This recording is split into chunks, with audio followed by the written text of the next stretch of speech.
Alpha से define की जाती है, अल्फा से। ठीक है, अब यहाँ पे ध्यान देना, ये सिर्फ आप इसे याद करो, ऊपर की डेफिनेशन जो है ये इसकी डेफिनेशन है, उसे अपने आप कर लोगे। ठीक है, तो डिग्री ऑफ डिसोसिएशन जो होता है ये क्या होता है ये आपको ध्यान देना है। ठीक है, मान लो आपके पास बहुत ही इंपॉर्टेंट पॉइंट है, ध्यान देना अच्छे से। मान लो आपके पास 100 मोल कोई भी चीज थी, 100 मोल आपके पास कोई भी चीज थी, और इसमें से इस 100 मोल में से आपने सिर्फ, या फिर जब आपने किसी डाइल्यूट एसिड में या फिर एक्वियस सॉल्यूशन में डाला तो वहां पे क्या होता है, आपने इसका सिर्फ 50 मोल ही डिसॉल्व किया, या आपने पूरा डाल दिया, ओनली 50 मोल ही डिसॉल्व हुआ। ठीक है, 100 मोल में से 50 मोल ही डिसॉल्व हुआ, पूरा डिसॉल्व हुआ ही नहीं। ठीक है, सो 50 मोल यानी कि कितना डिसॉल्व हुआ, मतलब कितना डिसॉल्व हुआ अपॉन टोटल अमाउंट उसका कितना था, यानी कि 100। इन दोनों का जब रेशियो निकालोगे और जो भी आंसर आएगा वही होगा डिग्री ऑफ डिसोसिएशन, यानी how much amount of molecules are getting dissolve into aqueous solution, कितना सॉल्यूशन कितने में से डिसॉल्व हो रहा है किसी एक्वस सॉल्यूशन में, वही होता है डिग्री ऑफ डिसोसिएशन। तो यहाँ पे जरा एक बार देख लो, number of moles dissociated upon total number of moles. अब ये ऊपर की डेफिनेशन पढ़ लोगे तो खुद ही आपको समझ जाएगा, defined as the fraction, fraction means division होता है, of total number of mole of the electrolyte that dissociate into its ions when the equilibrium is attained. जब इक्विलिब्रियम कंडीशन होती है तो टोटल में से how much amount of number of moles getting dissociated, ठीक है, टू फॉर्म आयंस, क्योंकि जब डिसोसिएशन होता है तो आयंस ही बनता है ना, तो to form ions is nothing but degree of dissociation. तो इस चीज को याद रखना अच्छे से।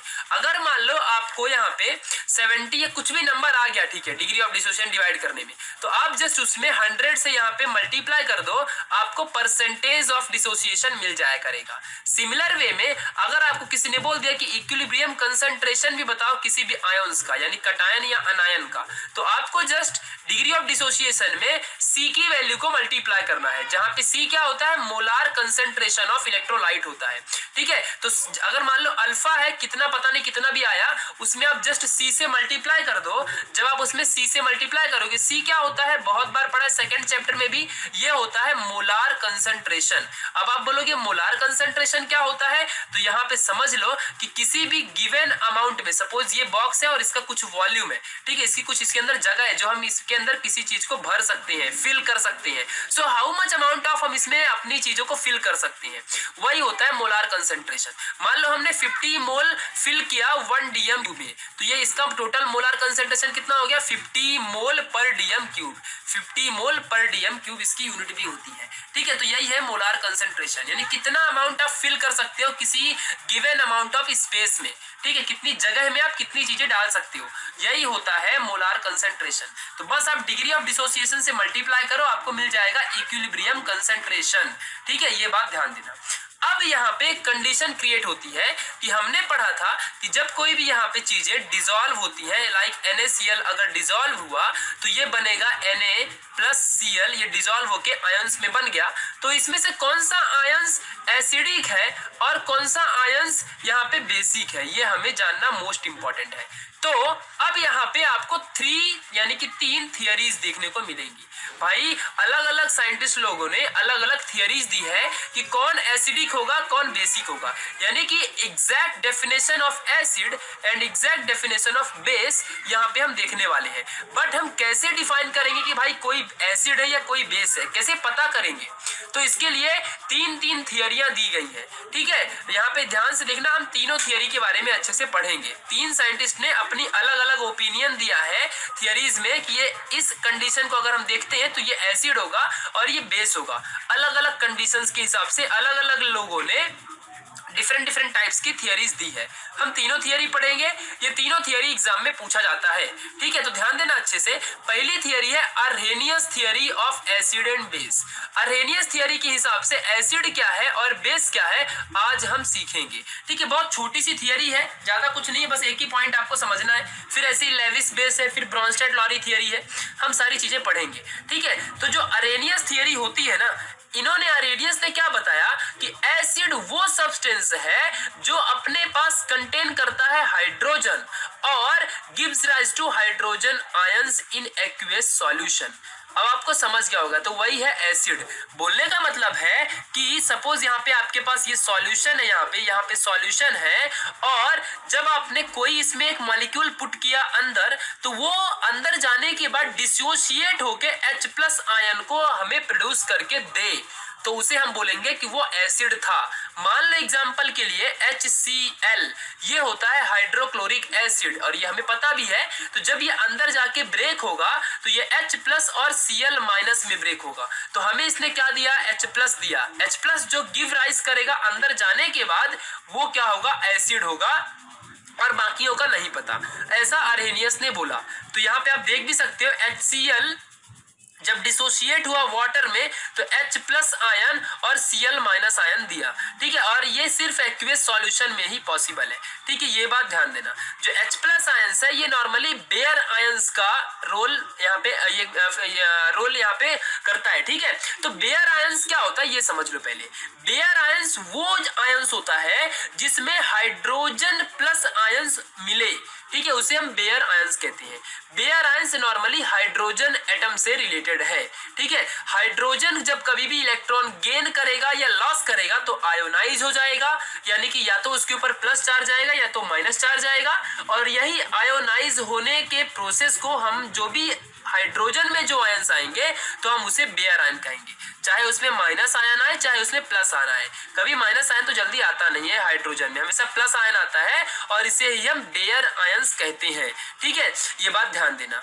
जो ये बेयर आयंस है H+, ये जब वाटर में जाता है, वाटर में और जाता है, तो ये हाइड्रेटेड हो जाता है। क्या हो जाता है, ये हाइड्रेटेड हो जाता है। और हाइड्रेटेड होने का मतलब है कि ये और भी बहुत सारे ऑक्सीजन और हाइड्रोजन को गेन कर लेता है, जिससे ये एक मॉलिक्यूल फॉर्म करता है H3O+, जिसे हम कहते हैं हाइड्रोनियम आयन, और या फिर हम इसे ऑर्गेनिक केमिस्ट्री में एज अ प्रोटॉन भी यूज करेंगे, ठीक है, एज अ प्रोटॉन, ठीक है। याद रखना, जो इलेक्ट्रॉन गेन कर सकता हो उसे हम कहते हैं एज अ प्रोटॉन, जो लॉस करता हो इलेक्ट्रॉन को उसे हम कहते हैं प्रोटॉन नॉर्मली, ठीक है। यहाँ पे पॉजिटिव चार्ज आया, ठीक है, तो ये बात ध्यान देना अच्छे से। तो बेयर आयन और बाकी कुछ नहीं, बस इतना याद रखो कि अरेनियस थ्योरी के हिसाब से एसिड वो होता है जो डिसोशिएट होने के बाद हाइड्रोजन आयन को लॉस करे, यानी हाइड्रोजन आयन यहाँ पे देखो प्रोड्यूस करे, समझा कि नहीं। अपने HCl में से हाइड्रोजन आयन देखो लॉस हुआ है, HCl से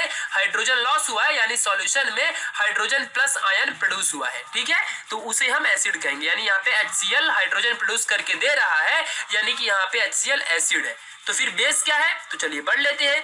जो बेस होता है ना, यहाँ पे क्या होता है, जो कंटेन करे OH- ग्रुप, पहली बात तो, और जब ये यहाँ पे डिसोशिएट हो तो OH- को प्रोड्यूस करे, उसे हम क्या कहते हैं, बेस कहते हैं। लाइक यहाँ पे सिंपल सा एक क्वेश्चन है NaOH, तो जब ये किसी भी सॉल्यूशन के अंदर डिसोशिएट होगा तो क्या बनेगा, Na+ बनाएगा और OH- बनाएगा। तो OH- बनाया ना, और ये NaOH था ना, NaOH देखो यहाँ पे OH- जो यहाँ पे OH है इसे कंटेन करके रखा है या नहीं रखा है, तो रखा है ना। तो पहली बात वही बेस होता है अरेनियस के अकॉर्डिंग, जो OH ग्रुप को कंटेन करे और डिसोशिएट होने के बाद OH- को प्रोड्यूस करे, समझ गया कि नहीं। तो यहाँ पे वो चीज होती है बेस। तो इनके अकॉर्डिंग ये NaOH में यहाँ पे ये बेसिक में स्ट्रक्चर का होता है, ठीक है, ध्यान देना। और यहाँ पे जो ये थियरी है ना, ये उनमें एप्लीकेबल नहीं है जो अपने कंपाउंड में हाइड्रोजन या OH- कंटेन ना करता हो। अगर मैं कहूं सिंपल सी बात है कि भाई NaCl क्या है, तो क्या बताओगे आप, सिंपल सी बात है, तो ना ये एसिड है ना ये बेस है, ये तो सॉल्ट है, न्यूट्रल होता है। तो हाँ भाई ये परफेक्ट है, ठीक है, चलो अच्छी बात है। लेकिन अगर मैं कहूं कि ऐसे ही बहुत सारे मेटल हैं, ऐसे बहुत सारी चीजें हैं लाइक H2SO4, तो ये क्या है, आप इसे क्या बताओगे, तो सिंपल सी बात है ये एसिड है, बिकॉज ये हाइड्रोजन कंटेन करके रखा है ना, ठीक है। तो हर एक वो चीज जिसमें हाइड्रोजन होता है और जो डिसोशिएट होने के बाद हाइड्रोजन लॉस करे उसे हम कहते हैं एसिड, अकॉर्डिंग टू अरहेनियस। हाँ, और हर एक वो चीज, हर एक वो कंपाउंड जिसमें OH ग्रुप प्रेजेंट हो और डिसोशिएट डिफरेंशिएट होने के बाद किसी लिक्विड में या सॉल्यूशन में OH माइनस देता हो उसे हम बेस कहते हैं। तो ये बातें ध्यान रखना। और अर्हेनियस थ्योरी उनमें अप्लाई नहीं होती जो OH और H वाले जो एटम्स होते हैं उन्हें कंटेन ना करें। ठीक है, तो ये बात ध्यान रखना। चलो आगे बढ़ते हैं। ब्रॉन्स्टेड-लॉरी थ्योरी के हिसाब से एसिड बेस क्या होता है। ठीक है, तो बहुत ही इंपॉर्टेंट पॉइंट है। जनरली जो ब्रॉन्स्टेड-लॉरी थ्योरी होती है ना, ये प्रोटॉन ट्रांसफर थ्योरी के ऊपर डिपेंड है। प्रोटॉन ट्रांसफर यानी कि या तो हम गेन करेंगे प्रोटॉन को या तो हम लॉस करेंगे प्रोटॉन को, यानी कि या तो हम गेन करने वाले हैं प्रोटॉन को या लॉस करेंगे, उसके ऊपर डिपेंड है। अगर कोई एलिमेंट, ध्यान देना, अगर कोई एलिमेंट डोनेट करता है प्रोटॉन को यानी H+ जो होता है ये होता है प्रोटॉन। आप बोलोगे ऐसा कैसे भाई प्रोटॉन है ये? तो सिंपल सी बात है, हाइड्रोजन के अंदर एक ही इलेक्ट्रॉन होता है। यहाँ पे देख लो, ये पहला बाहर का एक इलेक्ट्रॉन है, और अगर यहाँ पे ये अपना फर्स्ट इलेक्ट्रॉन को भी लॉस कर दे तो अंदर क्या बचेगा? ये पूरा का पूरा एटम ही क्या हो जाएगा? आयोनाइज हो जाएगा, और पॉजिटिवली आयोनाइज होगा। बिकॉज जब कोई इलेक्ट्रॉन लॉस करता है तो वो पॉजिटिवली आयोनाइज हो जाता है। तो यहाँ पे H+ आयन क्या माना जाएगा? अभी प्रोटॉन है, बिकॉज ये भी न्यूक्लियस की तरह टोटली पॉजिटिव है। इसके लिए H+ को हम प्रोटॉन में कंसीडर करते हैं। तो जो भी चीजें, जो भी सब्सटेंस हाइड्रोजन को लॉस कर सकता है, ठीक है, डोनेट करता है हाइड्रोजन को किसी के लिए, तो उसे हम कहते हैं एसिड। और जो इलेक्ट्रॉन को एक्सेप्ट करे यानी गेन करे उसे हम कहते हैं बेस। तो जो इलेक्ट्रॉन गेन करेगा उसे हम कहेंगे बेस, और जो यहाँ पे प्रोटॉन जो प्रोटॉन को लॉस करेगा यानी डोनेट करेगा उसे हम कहेंगे एसिड। तो ये बातें ध्यान रखना, अकॉर्डिंग टू ब्रॉन्स्टेड-लॉरी थ्योरी के हिसाब से ये कहा गया है। ठीक है, यहाँ पे एक रिएक्शन है, यहाँ पे अच्छे से समझ लो आप लोग, अच्छे से, बहुत ही मोस्ट इंपॉर्टेंट पॉइंट है। ठीक है, ये बातें ध्यान देना। तो यहाँ पे NH3 था, देखो यहाँ पे, और ये HCl है। ठीक है, याद रखना अच्छे से। HCl ये एसिड बन गया है क्योंकि इसने अपने एक हाइड्रोजन को NH3 को दिया है। ठीक है, और जब NH3 यहाँ पे हाइड्रोजन को गेन किया तो ये बन गया बेस। बिकॉज बेस क्या होता है? ये गेन करते हैं इलेक्ट्रॉन को। ठीक है, ये बात ध्यान देना। तो यहाँ पे NH3 यानी अमोनिया HCl से एक हाइड्रोजन गेन करके बनाता है NH4+। ठीक है, और HCl यहाँ पे इलेक्ट्रॉन लॉस करता है, तो जो लॉस करता है वो बना दिया एसिड। तो यहाँ पे देखो HCl बन गया एसिड। ठीक है, ये बातें आपको ध्यान रखनी है, जो कि मोस्ट इंपॉर्टेंट पॉइंट है। ठीक है, चलो, और ये फिर चार्ज की बात यहाँ पे चालू हो गई। चार्ज की बात हम आगे करेंगे। ठीक है, ये बातें ध्यान देना। चलो ओके, तो देखो यहाँ पे HCl क्या किया है एंड NH4+ क्या है? ये प्रोटॉन डोनर है and acts as a acid. ये बातें ध्यान रखना अच्छे से।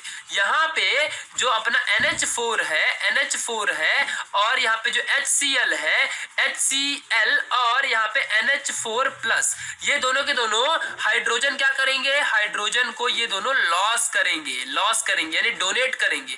प्रोटॉन डोनर है, प्रोटॉन को लॉस करने वाले हैं। वाई? ऐसा क्यों? तो H बॉन्ड Cl होता है ना, H+ यहाँ पे Cl- ऐसे बनता है ना, तो ये H+ क्या कर सकता है? डोनेट हो सकता है। ठीक है, और ऐसे ही NH3 रहता है, तो कभी भी याद रखो जरा, नाइट्रोजन जो होता है उसकी कितनी होती है एटॉमिक नंबर? यहाँ पे बाहर की जो वैलेंसी होती है कितनी होती है? 5 होती है, और नाइट्रोजन ओनली 3 बॉन्ड बनाता है, 2 लोन पेयर बनते हैं। तो यहाँ पे अगर NH4+ आयन बन गया तो इसका मतलब क्या है कि भाई इसने 3 तो ऑलरेडी बना के रखा है हाइड्रोजन से, और एक एक्स्ट्रा कहां से आ गया? तो इसीलिए ये ट्राई करेगा कि ये H जो है हमेशा लॉस किया जा सके। तो जब हाइड्रोजन यहाँ पे लॉस करने के लिए ट्राई करेगा, तो जब हाइड्रोजन लॉस होता है तो वो एसिड होता है, और यहाँ पे Cl- हमेशा ट्राई करेगा कि कोई भाई मुझसे H+ आयन जो मेरा यहाँ पे टूट गया था, हमसे बिछड़ गया था, वो आके जुड़ जाए और फिर से हम यहाँ पे HCl बना दें। ठीक है, तो और इसीलिए जब ये गेन करेगा हाइड्रोजन को तो ये बेस कहलाएगा। ठीक है, याद रखना अच्छे से। और जो यहाँ पे NH3Cl- है, ये प्रोटॉन एक्सेप्टर है, बिकॉज यहाँ पे देखो NH3 प्रोटॉन एक्सेप्ट कर रहा था और Cl- भी प्रोटॉन एक्सेप्ट करके HCl बनाएगा। इसके लिए ये क्या है? प्रोटॉन एक्सेप्टर है। ठीक है, ये बातें ध्यान देना। यहाँ पे Cl क्या करेगा? H को एक्सेप्ट करके HCl बना देगा, और NH4 ने यहाँ पे HCl से हाइड्रोजन एक्सेप्ट करके NH4 बनाया। तो ये कंसेप्ट बस समझो, रिएक्शन पे ध्यान मत दो। ठीक है, ये बातें ध्यान रखना। चलिए थोड़ी सी और चीज समझ लेते हैं कि जो कॉन्जुगेट होता है, कॉन्जुगेट एसिड और कॉन्जुगेट बेस क्या होता है। तो कॉन्जुगेट बेस ऑफ एसिड उसे कहते हैं जिसमें जो बेस होता है ये प्रोड्यूस करता हो एसिड को, या फिर ये जो बेस है ये प्रोड्यूस होता हो bye accepting proton from acid. जब किसी एसिड में से कोई भी प्रोटॉन को एक्सेप्ट करके बेस बन जाए उसे हम कहते हैं कॉन्जुगेट बेस।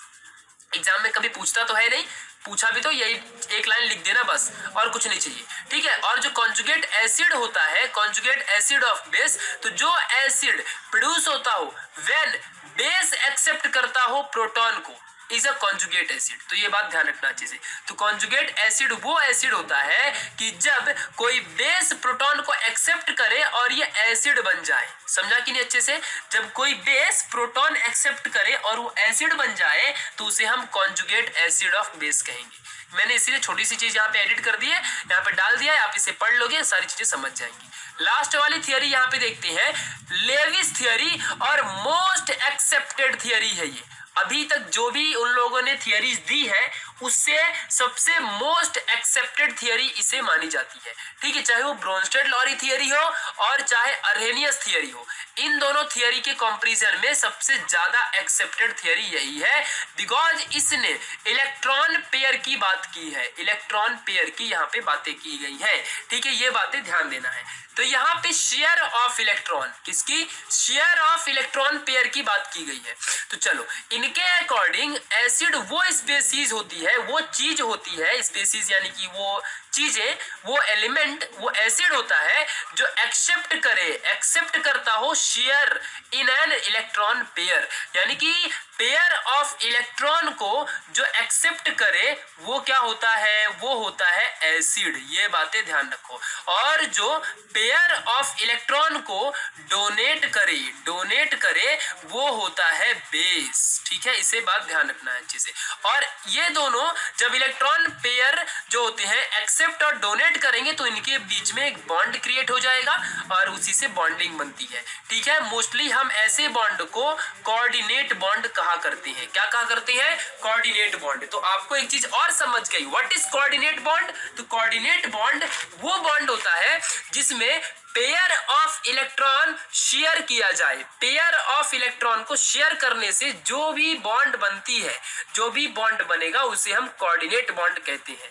मान लो जैसे यहाँ पे कार्बन को तो लाना नहीं चाहिए, फिर भी मैं आपको समझाने के लिए यूज कर रहा हूँ, ठीक है। यहाँ पे 2 इलेक्ट्रॉन बाहर और बाहर यहाँ पे 2 इलेक्ट्रॉन। कार्बन की वैलेंसी 4 होती है, यानी आउटर मोस्ट में 4 इलेक्ट्रॉन रहेंगे, यानी कि वो 4 बॉन्ड बनाएगा, ठीक है। तो यहाँ पे मान लो, यहाँ पे सपोज आपके सामने ऑक्सीजन आ गया, ठीक है। तो ऑक्सीजन को ये दोनों इलेक्ट्रॉन कार्बन अपने डोनेट कर दी, ठीक है। जब ये डोनेट कर देगा दोनों को तो यहाँ पे कार्बन क्या हो जाएगा? ये बेस बन जाएगा, और यहाँ पे ऑक्सीजन क्या बन जाएगा? ये अपना एसिड बन जाएगा। समझा कि नहीं अच्छे से? ये बातें आपको समझ के रखनी है। जो इलेक्ट्रॉन डोनेट करेगा वो क्या बनेगा? बेस बनेगा। जो इलेक्ट्रॉन गेन करेगा वो बनेगा एसिड। बट यहाँ पे जो एक बॉन्ड बनेगी, जो ऑक्सीजन और कार्बन के बीच में बॉन्ड बनेगा, उसे हम एक एरो से दिखाएंगे, ना कि सिर्फ एक लाइन से। जिसे कोवेलेंट बॉन्ड को हम लाइन से दिखाते हैं वैसा नहीं दिखाएंगे, हम एक एरो से दिखाएंगे, और इस एरो का नाम होगा कोऑर्डिनेट बॉन्ड, ठीक है। समझा कि नहीं अच्छे से? तो ये होता है अपना लेविस थियरी, और बहुत ही मोस्ट एक्सेप्टेड थियरी होती है। तो चलिए यहाँ भी समझ लेते हैं। बेस क्या होगा? जो डोनेट करेगा इलेक्ट्रॉन को। एसिड क्या होगा? जो एक्सेप्ट करेगा इलेक्ट्रॉन को। तो फिर यहाँ पे समझते हैं, ध्यान देना अच्छे से। यहाँ पे देख लो, बहुत ही मोस्ट इंपॉर्टेंट है। जो H+ है ये क्या कर रहा है? यहाँ से देखो, यहाँ पे जो नाइट्रोजन के पास 2 लोन पेयर इलेक्ट्रॉन है, इसे गेन करेगा H+, और देखो यहाँ पे कोऑर्डिनेट बॉन्ड बना दिया। इलेक्ट्रॉन को गेन करके इसने यहाँ पे कोऑर्डिनेट बॉन्ड बना दिया। ये बातें आपको समझ के रखनी है। तो यहाँ पे अमोनिया है जो ये NH3, इसे फिलहाल हम ऐसे लिखेंगे, ये 2 बॉन्ड और ये लोन पेयर है, ठीक है। और ये NH3 है, ठीक है। तो ये NH3 ने अपने दोनों इलेक्ट्रॉन पेयर को हाइड्रोजन के पास डोनेट कर दिया। जब इसने हाइड्रोजन के पास अपने इलेक्ट्रॉन को डोनेट करेगा तो यहाँ पे जो गेन कर रहा है इलेक्ट्रॉन, यानी हाइड्रोजन गेन किया ना। जब भाई अमोनिया ने इलेक्ट्रॉन दिया तो लिया किसने? H+ ने। और जो इलेक्ट्रॉन क्या करता है यहाँ पे? जो इलेक्ट्रॉन गेन करता है, गेन करने वाले को या एक्सेप्ट करने वाले को हम क्या कहते हैं? एसिड। तो H+ क्या रहेगा? एसिड रहेगा। और डोनेट किसने किया है? डोनेट करने वाले को बेस कहते हैं। तो जो यहाँ पे डोनेट किया है तो उसे हम कहेंगे बेस। ठीक है, और यहाँ पे कोई एक कोऑर्डिनेट बॉन्ड से बॉन्डेड चीज बन गई। एरो हम लोग कोऑर्डिनेट बॉन्ड के लिए दिखाते हैं। आपके केमिस्ट्री पार्ट 2 में एक कोऑर्डिनेशन कंपाउंड करके एक चैप्टर भी मिलेगा, वहां पे हम लोग अच्छे से कोऑर्डिनेट कंपाउंड के कोऑर्डिनेट बॉन्ड के बारे में अच्छे से पढ़ेंगे। ठीक है, ये सारे कोऑर्डिनेट कंपाउंड है। जो कंपाउंड कोऑर्डिनेट बॉन्ड बना के बनता हो उसे हम कोऑर्डिनेट कंपाउंड कहते हैं। ठीक है, और कोऑर्डिनेट बॉन्ड कब बनता है? जब कोई भी पेयर ऑफ इलेक्ट्रॉन को एक्सेप्ट या डोनेट करे तो उसके बीच में कोऑर्डिनेट बॉन्ड बनता है। यहाँ पे ध्यान दो अच्छे से। BF3 यहाँ पे बना है। BF3 ने यहाँ के दोनों पेयर ऑफ इलेक्ट्रॉन को क्या करेगा? अभी यहाँ पे गेन करेगा। तो ये क्या बन गया? एसिड, और जिसने डोनेट किया वो बन गया बेस। तो ये चीजें अच्छे से आपको याद रखनी है। ये था लेविस थियरी। ठीक है, इसे आपको अच्छे से समझ के रखना है। अब मैं आपका एक जगह